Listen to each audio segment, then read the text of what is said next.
So I'm watching Morning Joe, and they were having one of those, we got to cut the Medicare and Medicaid or everyone's going to die party on Morning Joe. I don't know if you've ever tuned in, but they get on a roll sometimes about how they got to cut Medicare. And Paul Krugman wrote a column recently that they were discussing on Morning Joe, and Gail Collins quoted it saying that we shouldn't be worried about the long-term deficit right now. We should be worrying about the short-term, getting our economy back on track, because if you get jobs, create jobs, people pay more taxes, we grow our way out of this debt, and that's more important right now. We can't have austerity right now. We have to have investment right now and spending to get ourselves out of this recession, okay? So she says that.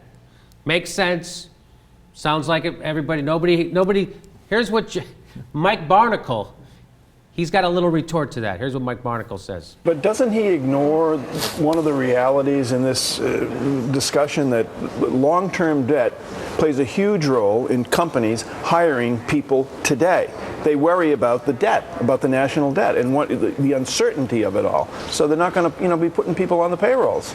Okay, so Mike Barnicle's genius wit there says, he says that when companies are going to staff, because if they have demand for the product, they first check to see if Congress is dealing with the debt before businessmen staff their companies. Let's go to a little sketch I like to call Mike Barnicle Widget Factory. Okay, ready? I'm calling you'll be Mike Barnicle? I'll be Mike Barnicle. And I'll be the guy from the working for him in his factory. Okay, right. Ready? Yeah. Okay, ready? So, hello? Yeah, this is Mike. Gladys, next time you pick up the phone. I don't like talking to customers direct.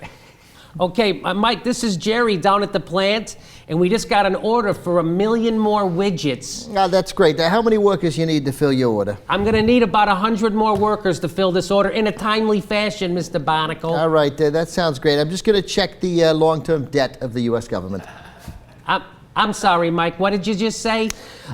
Before I hire anyone new, I always check the debt of the U.S. government first, because that's what affects my hiring. Okay, Mike, Yeah. I don't know what the fuck you're talking about there, but listen, I got an order for 1 million widgets, Yeah. so we got to hire 100 people, okay? Yeah, I know this probably sounds silly to a normal person, but I'm in charge of a large corporation, which you are not, so I know how this stuff works. Have you ever run a large corporation? No, I haven't. I never have. Let me Mike. tell you how it works then, son. I can't hire people until I'm confident the guys in Congress have their act together, and by that mean, of course, that they're willing to cut health care for old people. Oh, I'm sorry, and for poor people. Hey, Mike, is there a virus eating your fucking brain or something? Because I don't know if you heard me. We got 1 million orders for widgets that we got to fill, okay? Yeah, listen, the guys in Congress have not shown the serious resolve to deal with our long-term debt crisis. Maybe if they pass Simpson-Bowles, then I could go off and hire some people, get you your products. But that's not how it works in business. No Medicare cuts, no workers. I don't know how much more clear I can be. Mike, listen, I don't know. I'm going to have to call you doctor or something because you're talking like a fucking maniac. Listen, Mike, listen. Just tell me, what am I supposed to tell your customers? Look, if you think I'm going to hire a bunch of workers just to fill orders for our products, for my widgets, from customers who are willing to make me a healthy profit, then you and the customers can go fuck yourselves. And scene. Thank you very much. That's what Mike Barnicle would have us believe happens in business in companies in America. Mike Barnicle sounds a lot like a guy who doesn't know how to imitate Ted Kennedy. That's what that sounded like to me.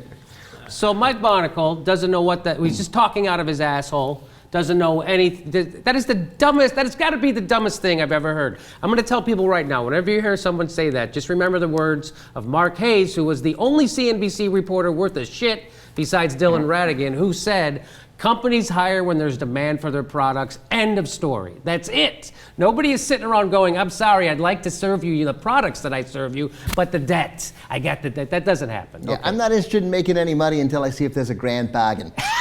Yes. Yes, that's it.